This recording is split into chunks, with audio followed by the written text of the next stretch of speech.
છોટાઉદેપુર જિલ્લાનો એકમાત્ર ઉદ્યોગ ડોલોમાઇટ ઉદ્યોગને મંદીનું ગ્રહણ લાગ્યું છે. મંદીના કારણે ખાણ ધારકોએ 1 મહિના માટે તમામ ખાણો બંધ રાખવાનો નિર્ણય લીધો છે. છોટાઉદેપુરમાં ડોલોમાઇટ ઉદ્યોગ છેલ્લા કેટલાય વર્ષોથી મંદીનો માર ઝેલી રહ્યો છે. મંદીના કારણે ડોલોમાઇટ માઇન્સ એસોસિએશન દ્વારા 1 મહિના સુધી ખાણો બંધ રાખવાનો નિર્ણય લેવામાં આવ્યો છે. ખાણમાંથી નીકળતા પથ્થરો છોટાઉદેપુરની આસપાસમાં આવેલી 100 જેટલી ફેક્ટરીઓ ઉપર જાય છે અને ફેક્ટરીઓમાં આ પથ્થરોનો પાવડર બનાવી સિરામિક, પેન્ટ્સ, રંગોળી સહિત અનેક ઉત્પાદનોમાં દેશના ખૂણે ખૂણે સુધી આ પાવડર મોકલવામાં આવે છે. પરંતુ ખાણો બંધ થતાં સમગ્ર ઉદ્યોગ પર માઠી અસર પડશે. ખાણધારકોનું કહેવું છે કે મંદીના કારણે પથ્થરની માંગ નથી અને જે પથ્થર વેચાય છે એના પણ નાણાં સમયસર આવતા નથી, જેને લઈને ખાણ ચલાવવા રોજિંદો ખર્ચ કાઢવો પણ મુશ્કેલી બન્યું છે. ડોલોમાઇટ ખાણો બંધ થતાં જ ખાણમાં કામ કરતા શ્રમિકો, ટ્રાન્સપોર્ટરો અને શ્રમિકો મળી 5000 જેટલા લોકોની રોજગારી છીનવાઈ ગઈ છે.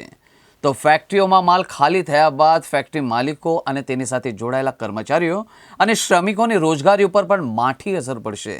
તો બીજી તરફ ફેક્ટરીના માલિકો ખાણ ધારકોના નિર્ણયથી અસંતુષ્ટ છે. તેમના મુજબ મંદી દર વર્ષે દિવાળી બાદ 2 મહિના આવે છે, પરંતુ આ રીતે ખાણ બંધ કરવી યોગ્ય નથી. અને અહીં જે માઇન્સમાં જે કામ કરે છે આમાં અમારા ગામ લગભગ દડીગામ, વનાટ, જામલા, કનાવાટ, કાછેલ, ચઠાવાડા, કુંદાપલા આ જેટલા ગામો છે આ પથ્થર જ ઉપર જે લોકો જીવે છે. હવે આ પથ્થર બંધ થઈ જાય તો આ લોકોને ધંધો કરવા કઈ જવું પડે. જે પથ્થર ઉપર એનું પથ્થર જ તોડીને જે લોકો કમાય છે તો આ લોકોને મજૂરી કરવા કઈ જવાનું. હવે જે કારખાનાના માલિક છે, જે સેટિયા છે, એમનો માલ ના ઉપડે એના લીધે જે આ પથ્થર બંધ રાખ્યું છે તો આ મંદી આટલી બધી આવે તો હવે શું કરવાનું. એટલે આને આટલા બધા લોકો આર્થિક અને ધંધામાં બધા અટવાઈ જાય છે. એટલે એના લીધે આ કંઈક સરકાર આનો નિર્ણય લે તો બધા લોકોનું જીવન ચાલે. અને આ લોકોને આર્થિક પરિસ્થિતિ અમુકને એવી છે કે પથ્થર તોડીને જીવન જીવવાનું છે તો સાંજે એમનો ચૂલો હળગે. અને જો પથ્થર તોડવા ના જાય ને આ બંધ થઈ જાય તો એમનો ચૂલો કઈ રીતે હળગે, એમનું વધારે તકલીફ પડે.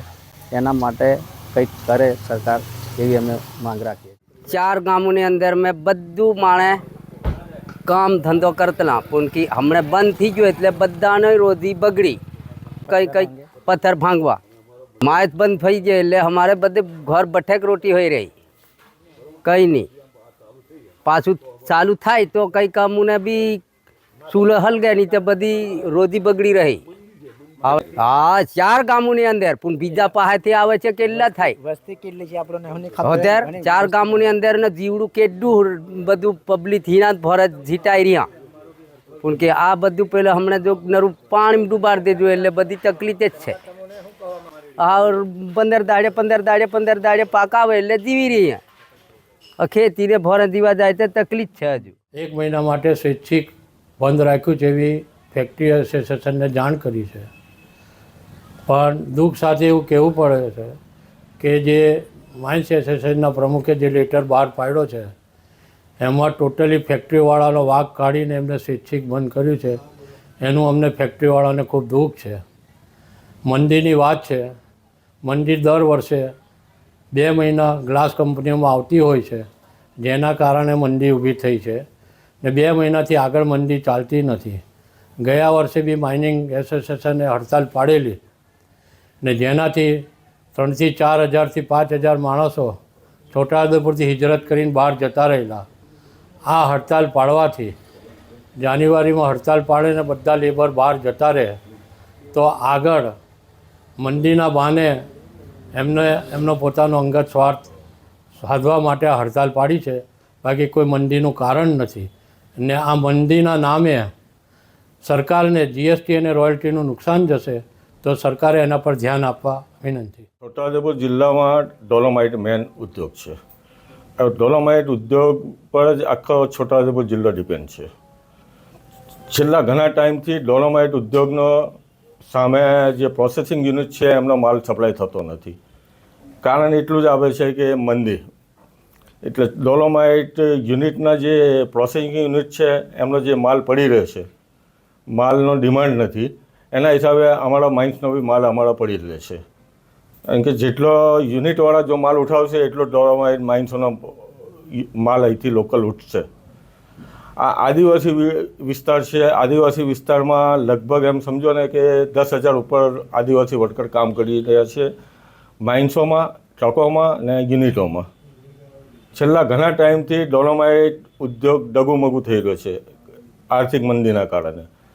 હવે જો અમે પ્રોડક્શન પૂરતા પ્રમાણમાં કરીએ તો અમારો માલ પ્રોસેસિંગ યુનિટમાં જતો નથી, કારણ કે સામે પ્રોસેસિંગ યુનિટવાળાનો પાવડર બી જતો નથી ને પ્રોસેસિંગ યુનિટવાળાને સામે ભાવ મળતા નથી. એ રીતના અમારે માઇનિંગમાં ભાવ તો અમને મળે જ છે, પણ અમારા પ્રોડક્શન પર સીધી અસર થાય છે ભાવના હિસાબે. તો જો આ ઉદ્યોગને ઓક્સિજન નહીં આપવામાં આવે તો આ ઉદ્યોગ ગમે ત્યારે ઠપ થઈ જશે. ઓક્સિજનમાં એવું છે કે અમારા છોટાઉદેપુર ડોલોમાઇટ ઉદ્યોગ એક ફિલર આઇટમ તરીકે વપરાય છે, એ કોઈ મોનોપોલી આઇટમ નથી. રાજસ્થાનમાં જે ડોલોમાઇટનો માર્બલનો જે કટિંગ છે એ વધારે વપરાય છે બીજા યુનિટોમાં, ને અમને સરવાળે સસ્તો બી મળે છે. ત્યાં ઓવરલોડ વધારે ચાલે છે. જ્યારે છોટાઉદેપુરના જેટલી બી કારખાના છે, માઇન્સો છે, એ બધા રૂલ્સ અને રેગ્યુલેશન સાથે અંડર લોડ જે સરકારના ધારાધોરણ પ્રમાણે જે વજન આપે છે એના હિસાબે ટ્રકોવાળાને બી પણ પોસાતું નથી.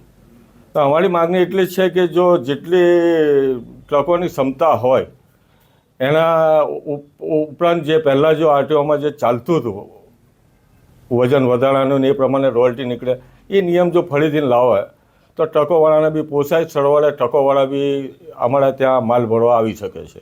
બંધમાં તો હાલ એવું છે કે જ્યારે માલનો ઉઠાવો જ ના હોય તો અમને હાલમાં અમે ચાલુ રાખીને શું મતલબ છે, કારણ કે સામે પાવડર બી તો ઉઠવો જોઈએ આ લોકોનો. જ્યારે પ્રોસેસિંગ યુનિટનો પાવડર જ નહીં ઉઠે ને એમનાને બી જો એ રીતના ભાવ ના મળતા હોય તો પછી અમારે હમણાં પ્રોડક્શન વધારીને બી કોઈ મતલબ નથી, કારણ કે અમને તો રોજના પૈસા જરૂર પડે છે, જેવા લેબર પગાર, RCM, રોયલ્ટી, GST, આ બધા જ ખર્ચા અમારે રોજના લાગુ પડે છે. બધા જ જાતના આદિવાસી વર્કર જોડાયેલા છે. તો અમે કોઈ ટાઈમ નથી આલ્યો, પણ અમારા હિસાબે 1 મહિના સુધી તો અમે બંધ રાખીશું જ આમાં. મજૂરોનું શું થશે? હા ને, આગળ જે પોઝિશન આવશે એ હિસાબે અમે નિર્ણય કારોબારી ભેગા થઈને અમે નિર્ણય લઈ લઈશું, અને આ નિર્ણય લેવામાં અમે માઇન્સવાળા અને મિનરલ્સવાળા સાથે જ છે.